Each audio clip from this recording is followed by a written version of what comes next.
Hello everyone. In this video, we'll be covering all the rest topics of chapter 1 of accountancy for class 11 students. So, starting up with the first topic, that is advantages. Advantages of accounting. Accounting के क्या फायदे होते हैं? What are the benefits? What are the advantages? So, the very first advantage is managing business. Accounting की सबसे most important advantage ही business को manage करना होती है. अकाउंटिंग की हेल्प से हम बिजनेस को बहुत इजीली मैनेज कर पाते हैं बिकॉज हमारे पास हर चीज़ रिटन फॉर्म में होती है, हर एक इंफॉर्मेशन हमारे पास अवेलेबल होती है बिजनेस की. So the next is systematic record. Accounting की हेल्प से we get the systematic record of our business. हम अपनी ऑर्गेनाइजेशन के बारे में हर एक ज़रूरी से ज़रूरी चीज़, छोटी से छोटी चीज़ हमारे पास सिस्टमैटिकली रिकॉर्ड होती है. तो even if we want to recover that और हमें दोबारा से उसको कभी मैच करना हो, चेक करना हो, तो it's easy for us. The next advantage is information. Accounting की हेल्प से हमें अपने बिजनेस ऑर्गेनाइजेशन के बारे में सारी इंफॉर्मेशन मिल जाती है. Some of these points are quite similar or we have discussed in our previous videos as well. So the fourth point is comparative study. हम अकाउंटिंग की हेल्प से कंपैरिजन स्टडी कर सकते हैं. हम अपने बैलेंस शीट को अपनी प्रीवियस ईयर की बैलेंस शीट से मैच आउट कर सकते हैं या अपने इंफॉर्मेशन को, अपने सिस्टम को, अपनी अकाउंटिंग को किसी कॉम्पिटिटर की अकाउंटिंग से भी मैच कर सकते हैं ताकि हम अपने बिजनेस के प्रॉफिट्स को बढ़ा सकें, हम अपना ग्रोथ रेट अचीव कर सकें और हम अपनी गुडविल को भी रेज कर सकें. सो the next is assessment of tax liability. कि अकाउंटिंग की हेल्प से हम ये जान पाते हैं कि हमें कितना टैक्स और पे करना है. इसकी जो डिटेल इन्फॉर्मेशन है वो फर्दर चैप्टर्स में विल बी हैविंग बिकॉज हमारे पास एक चैप्टर है जिसमें हम जीएसटी की कैलकुलेशन करते हैं. तो वहाँ पे हम इस पॉइंट को बहुत ही क्लियरली प्रैक्टिकली यूज़ करेंगे कि कैसे हम अपनी जीएसटी या टैक्स लायबिलिटी को कैलकुलेट करते हैं कि हमने कितना ऑलरेडी टैक्स पे कर लिया है और कितना हमें अभी और पे करना है. क्योंकि हमारे पास हर चीज़ रिटन फॉर्म में होगी तो we are able to calculate that, right. The sixth point of advantages is evidence. हम अपनी अकाउंटिंग इंफॉर्मेशन को एविडेंस की तरह कोर्ट में यूज़ कर सकते हैं. The next is raising loans. हम अकाउंटिंग इंफॉर्मेशन की हेल्प से लोन्स भी रेज कर सकते हैं बिकॉज जो बहुत बड़ी बड़ी कंपनीज होती हैं, बहुत बड़ी बड़ी बिजनेस ऑर्गेनाइजेशंस होती हैं, उनको बहुत ज़्यादा फंडिंग की ज़रूरत होती है, बहुत ज़्यादा पैसा रेज करना होता है. उसके लिए जो भी उनकी फाइनेंशियल स्टेटमेंट्स होती हैं वो उन्हें बहुत ज़्यादा हेल्प आउट करती हैं. क्योंकि अगर उनकी फाइनेंशियल पोजीशन या जो भी फाइनेंशियल स्टेटमेंट्स है वो ये डिपिक्ट कर रही है कि उनकी फाइनेंशियल पोजीशन बहुत अच्छी है या उनकी प्रॉफिटेबिलिटी जो है वो बहुत अच्छी है या उनका ग्रोथ जो है वो ग्रोथ ट्रेंड जो है वो इंक्रीजिंग फेज में है, तो जो बैंक है या जो फाइनेंशियल इंस्टीट्यूशन है वो उन्हें बहुत इजीली लोन ग्रांट कर सकता है. सो the next is errors and frauds. Accounting information की हेल्प से या अकाउंटिंग की प्रोसेस की हेल्प से हम लोग एरर्स या फ्रॉड्स को डिटेक्ट भी कर सकते हैं. हम एरर्स या फ्रॉड्स को डिटेक्ट भी कर सकते हैं और उन चीज़ों को प्रिवेंट भी कर सकते हैं, रोक भी सकते हैं. हम ऑडिटिंग की हेल्प से उन्हें डिटेक्ट कर सकते हैं एंड फर्दर हम अपनी अकाउंटिंग प्रोसेस को और ज़्यादा स्ट्रिक्टली लेकर या और ज़्यादा अटेंशन से परफॉर्म करें तो उससे हमारे फ्रॉड्स की प्रिवेंशन भी हो सकती है.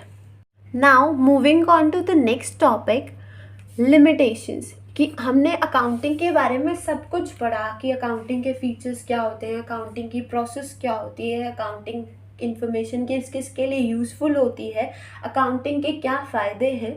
तो अकाउंटिंग के कुछ नुकसान भी हैं, कुछ लिमिटेशंस भी हैं, कुछ ड्रॉबैक्स भी हैं और हम उन्हें डिस्कस करते हैं. The very first is personal judgement. हम अकाउंटिंग इन्फॉर्मेशन जो है वो पर्सनल जजमेंट पे बेस्ड होती है. हर एक अकाउंटेंट के हर एक अपनी परसेप्शन पावर है, वो हर चीज़ को अपनी तरह से परसीव करता है। सो हमारी जो अकाउंटिंग के कंक्लूजन्स ड्रॉ करने हैं वो पर्सन टू पर्सन वेरी हो सकते हैं, डिफरेंट हो सकते हैं, और जिसकी वजह से हमें एग्जैक्ट इन्फॉर्मेशन या एग्जैक्ट डिसीजन मेकिंग या अप्रोप्रिएट डिसीजन मेकिंग पॉसिबल नहीं हो पाता करना। और यहाँ पे जो है बाइजनेस के चांसेस भी राइज हो सकते हैं कि जो अकाउंटेंट्स हैं वो बाइज्ड हो सकते हैं या वो अपने प्रॉफिट के लिए इंफॉर्मेशन को गलत तरीके से भी असेस कर सकते हैं। The second is based on concepts and conventions. Accounting information जो है काफ़ी सारे कंसेप्ट्स और काफ़ी सारे कन्वेंशंस पे, काफ़ी सारी बेसिकली प्रिंसिपल्स पे बेस्ड होती है, और ये प्रिंसिपल्स हम लोग फर्दर चैप्टर्स में कवर अप करेंगे। इन दोनों चीज़ों पे बेस्ड होती है अकाउंटिंग इन्फॉर्मेशन, और हर जगह same principle, same convention, same concept लगना पॉसिबल नहीं होता। हालांकि हम उन्हें टाइम टू टाइम चेंज कर सकते हैं, but still it could be a limitation of accounting, right. So the next point is incomplete information. Accounting की हेल्प से हमें इंफॉर्मेशन तो मिलती है जिसके बेसिस पे हम कंक्लूजन्स को ड्रॉ आउट करते हैं, बट वो इन्फॉर्मेशन हर बार कंप्लीट नहीं होती, वो इनकम्प्लीट इन्फॉर्मेशन भी होती है। सपोज हमें बैलेंस शीट में ये चीज़ शो हो रही है कि जो सेल्स है वो हमारी डिक्लाइनिंग में है, कि हमारी सेल्स डाउन जा रही है, बट हमें ये रीजंस नहीं स्टेटेड होते बैलेंस शीट को देख के। We can not assess the reason that why are sales are getting down. उसके लिए हमें अपनी पूरी पॉलिसीज, प्रोसीजर्स को चेकआउट करना पड़ता है। तो खाली accounting information is not worth of decision making, right. So the next is qualitative information. हमारी जो अकाउंटिंग है वो सिर्फ और सिर्फ क्वांटिटेटिव चीज़ों पे बेस्ड होती है, सिर्फ और सिर्फ क्वांटिटेटिव चीज़ों पे बेस्ड होती है, नंबर्स में, फिगर्स में, वैल्यूज़ में। जबकि एक बिजनेस को चलाने के लिए क्वांटिटेटिव इन्फॉर्मेशन के साथ साथ क्वालिटी भी मैटर करती है। सपोज हर एक बिजनेस की अपनी रेपुटेशन है। We can measure the reputation in terms of number, but as we all know that we can measure goodwill but not the exact value of goodwill। बहुत सारे factors हैं, आपके एम्प्लॉय की motivation level है, आपके workers का motivation level है, workers की प्रोडक्टिविटी लेवल है, ये सब चीज़ें हमारे बिजनेस को अफेक्ट तो करती ही हैं, बट अकाउंटिंग में हम इन चीज़ों को कंसिडर नहीं करते। लेकिन these are very important features और very important information that a firm must have to get more and more profits, right? The next limitation is based on historical cost। हमारी accounting information जो है वो historical cost पे based होती है। अब historical cost क्या होती है? historical cost वो cost होती है जिन cost पे हमने अपने assets को परचेज किया है। सपोज हमने कोई एसेट परचेज किया, सपोज लैंड परचेज की हमने आज से 10 years बैक, और उस टाइम उस लैंड की वैल्यू 1 लाख थी।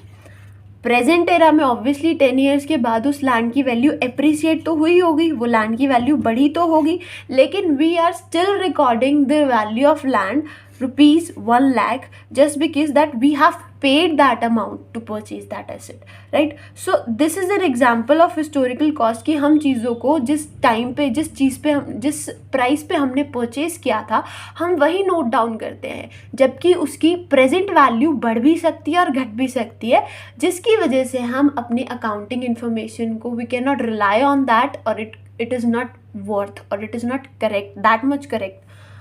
सो the next point is window dressing.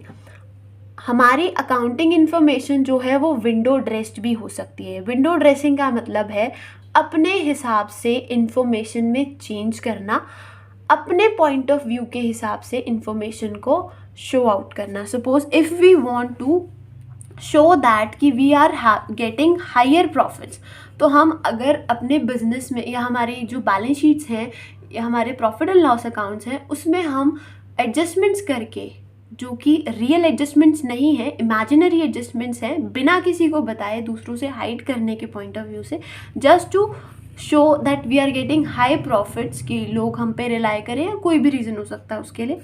तो this is known as window dressing, कि हम अपने अकाउंटिंग इन्फॉर्मेशन में अनरिलायबल चेंजेस कर रहे हैं जो कि एक्सेप्टेबल नहीं है। तो it could be a limitation for accounting. And the last one is unsuitable for forecasting, कि accounting information जो है वो already रिएक्टिव नेचर पे होती है। रिएक्टिव नेचर होता है अकाउंटिंग इन्फॉर्मेशन का, कि जो चीज़ें ऑलरेडी हो गई हैं वो चीज़ें हम रिकॉर्ड करते हैं। तो इट इज़ क्वाइट इम्पॉसिबल कि हम उन हुई हुई चीज़ों पे, जो ऑलरेडी पास्ट में चल रही चीज़ें हैं, उनके बेस पे हम फर्दर फोरकास्टिंग कर सकें, क्योंकि और भी बहुत सारे अकाउंटिंग जो है लिमिटेशंस हैं जिसकी वजह से हम फोरकास्टिंग नहीं कर सकते। Now moving on to the next topic, that is qualitative attributes, कि अकाउंटिंग इन्फॉर्मेशन के कुछ ना कुछ एट्रीब्यूट्स या कुछ ना कुछ एडवांटेजेस यूजेस जो हैं ऐसे भी होते हैं जो क्वालिटेटिव नेचर के होते हैं। So the very first is reliability. Reliability का मतलब होता है कि हम उस चीज़ पे ट्रस्ट कर सकते हैं या नहीं कर सकते, कि वो जो इन्फॉर्मेशन है वो ट्रस्टवर्दी है या नहीं है। तो अकाउंटिंग इन्फॉर्मेशन का ट्रस्टवर्दी होना बहुत ज़रूरी है, क्योंकि वो डिसीजन मेकिंग के लिए हेल्पफुल होती है। तो वो जो इन्फॉर्मेशन है वो ट्रस्टवर्दी होनी चाहिए, रिलायबल होनी चाहिए, right. The second one is relevance. Relevance यानी कोई भी इररेलेवेंट चीज़ जो कि हमारी अकाउंटिंग इन्फॉर्मेशन में जिस चीज़ की रिक्वायरमेंट नहीं है वो चीज़ नहीं होनी चाहिए। कुछ ऐसे एलिमेंट्स जो रिक्वायर्ड नहीं होते तो वो अकाउंटिंग इन्फॉर्मेशन में नहीं होने चाहिए। Accounting information should be relevant. Irrelevant चीज़ें वहाँ पर नहीं होनी चाहिए। The third one is understandability, कि जो भी अकाउंटिंग इन्फॉर्मेशन है वो अंडरस्टूडेबल हो, हम उस चीज़ से समझ पाएँ, हम उस चीज़ से चीज़ें कैच कर पाएँ। ऐसा नहीं हो कि वो बहुत हाई लेवल ऑफ कॉम्प्लेक्सिटी हो जो सिर्फ हाई नॉलेज लेवल के लोगों को ही समझ आए। The next qualitative attribute is comparability, कि हमारी अकाउंटिंग इन्फॉर्मेशन जो है वो कंपेयर की जा सके। It should have a comparative nature, चाहे वो हम अपने कॉम्पिटिटर से अपने एलिमेंट्स को, अपने बैलेंस शीट को कंपेयर करें, या हम अपनी प्रीसीडिंग बैलेंस शीट्स को ही आपस में कंपेयर करें, बट कंपेरेबल होनी चाहिए। तभी तो हमें वहाँ से पता चलेगा कि हमारी जो पोजीशन है या हमारी जो वर्किंग है, is it in a positive direction और not, right. So the next is faithful presentation, कि हमारी जो अकाउंटिंग इन्फॉर्मेशन है उसकी प्रेजेंटेशन बिल्कुल फेथफुल होनी चाहिए, बिल्कुल ट्रुथफुल होनी चाहिए। उसमें किसी भी तरह की कोई भी चीज़ हाइड ना की हो और कोई भी तरह का बाइजनेस ना किया गया हो उस इन्फॉर्मेशन को रेडी करने में। अब नेक्स्ट टॉपिक है रोल ऑफ अकाउंटिंग, कि अकाउंटिंग का रोल क्या क्या है, अकाउंटिंग क्या क्या चीज़ें और प्ले करता है। The very first is accounting is an language. Accounting एक लैंग्वेज है जिसे सिर्फ सीएज या फाइनेंस की टर्म में या ऑर्गेनाइजेशंस, कंपनीज यूज़ करती हैं इस लैंग्वेज को। तो accounting, it can be said accounting is a language, right. The next is role of accounting is historical record. हम अपनी चीज़ों का पास्ट रिकॉर्ड रख पाते हैं। और अकाउंटिंग से क्या होता है, हम अपने नेट प्रॉफिट्स को पता लगा सकते हैं, प्लस हमारी जो भी फाइनेंशियल पोजीशन होती है हम उसे भी पता लगा सकते हैं। अकाउंटिंग एक इंफॉर्मेशन सिस्टम है, हर तरह की इंफॉर्मेशन अवेलेबल होती है with the help of accounting. And accounting is a service provider, because इसकी हेल्प से हम सर्विस दे सकते हैं। अकाउंटिंग की हेल्प से हमें काफ़ी चीज़ों के बारे में पता होता है, तो it helps us render the services. That's it for the chapter. We'll be continuing our next chapter in upcoming videos. So stay tuned.